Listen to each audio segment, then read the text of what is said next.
अब बात करते हैं भारत के बाद दूसरे लोकतंत्र की, जो अपने आप को सबसे पुराना लोकतंत्र कहता है। अमेरिका के राष्ट्रपति चुनाव के नतीजों का इंतजार वहां रहने वाले 33 करोड़ लोगों के साथ साथ आपको भी होगा, पूरी दुनिया को होगा। और अमेरिका का अगला राष्ट्रपति कौन होगा, इसका पूरी दुनिया पर असर पड़ेगा। इस समय अमेरिका के राष्ट्रपति डोनाल्ड ट्रंप और उनके प्रतिद्वंदी जो बाइडेन के बीच बहुत करीबी मुकाबला चल रहा है। अभी कुछ राज्यों में वोटों की गिनती जारी है, जिनके नतीजे इन दोनों उम्मीदवारों की जीत और हार का फैसला कर सकते हैं। अभी राष्ट्रपति चुनावों का नतीजा नहीं आया है। हालांकि इससे पहले ही आज डोनाल्ड ट्रंप ने अपनी जीत की घोषणा कर दी थी और वोटों की गिनती में गड़बड़ी का दावा करते हुए उन्होंने यह भी कहा था कि वो इसके खिलाफ सुप्रीम कोर्ट जाएंगे। इस ऐतिहासिक चुनावी ड्रामे को देख रहे अमेरिका के लोगों में अब बहुत बेचैनी है। वो काफी डरे हुए हैं और उन्हें वहां पर दंगों की आशंका है।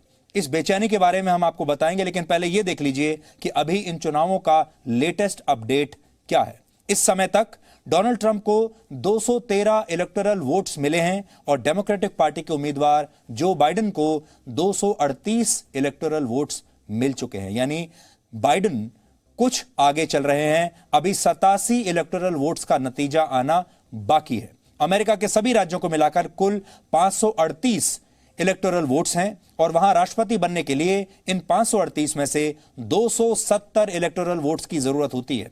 हालांकि 270 के आंकड़े से दोनों ही उम्मीदवार अभी दूर हैं। 12 घंटे से वोटों की गिनती चल रही है, लेकिन अमेरिका का अगला राष्ट्रपति कौन होगा, इसका फैसला अब तक नहीं हुआ। पहले उम्मीद थी कि आज रात तक नतीजे आ जाएंगे, लेकिन ऐसा लगता है कि अंतिम नतीजे सामने आने में कुछ दिन या फिर कुछ हफ्तों का समय भी लग सकता है। लेकिन डोनाल्ड ट्रंप इंतजार नहीं करना चाहते। अब उन्होंने खुद के चुनाव जीतने का दावा अभी से कर दिया है। हालांकि उनके प्रतिद्वंदी बाइडेन को अमेरिका की जनता पर पूरा भरोसा है। सबसे पहले आप इन दोनों उम्मीदवारों के बयान सुन लीजिए और फिर हम आपको अमेरिका के चुनाव की कुछ बड़ी बातें बताएंगे। We will win this, and as far as I'm concerned, we already have won it.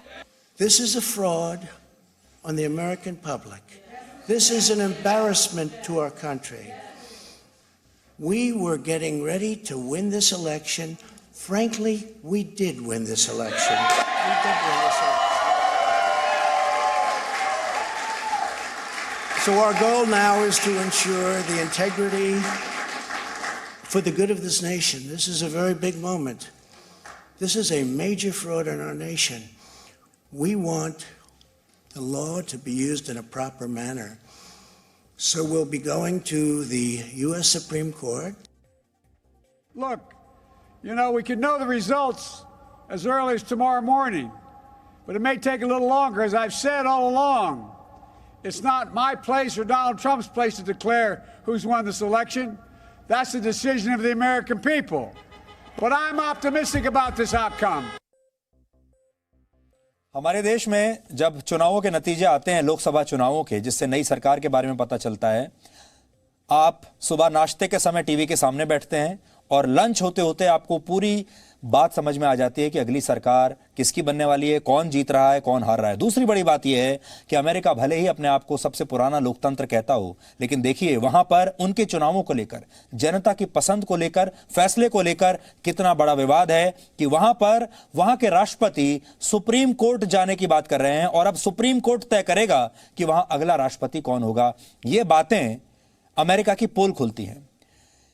इन चुनावों की पहली बड़ी बात यह है कि इसके नतीजों को लेकर वहां के लोग बहुत डरे हुए हैं और डोनाल्ड ट्रंप के हारने की स्थिति में वहां के लोगों को दंगे होने की आशंका है। दूसरी बात यह है कि अमेरिका में इन चुनावों के नतीजे तय करने की जिम्मेदारी अब वहां के सुप्रीम कोर्ट पर आ सकती है और बड़े बड़े वकील केस लड़कर यह तय करा सकते हैं कि वहां का राष्ट्रपति कौन बनेगा। और तीसरी बात यह है कि अमेरिका के राष्ट्रपति चुनाव में अब तक जो नतीजे आए हैं उसमें सर्वे करने वाली एजेंसियों के तमाम दावे गलत साबित हुए हैं। ज्यादातर सर्वेज में डेमोक्रेटिक उम्मीदवार जो बाइडेन की जीत का दावा किया जा रहा था और कहा जा रहा था कि वो बहुत बड़े अंतर से जीतेंगे, लेकिन नतीजों में अभी भी दोनों उम्मीदवार एक दूसरे को कड़ी टक्कर दे रहे हैं। इससे पहले 2016 के राष्ट्रपति चुनाव में हिलरी क्लिंटन की जीत के दावे करने वाले सभी अनुमान तब भी गलत साबित हुए थे। यानी अमेरिका के ओपिनियन पोल्स एक विज्ञापन की तरह हैं जिसमें पैसा लेकर किसी खास उम्मीदवार के जीतने की भविष्यवाणी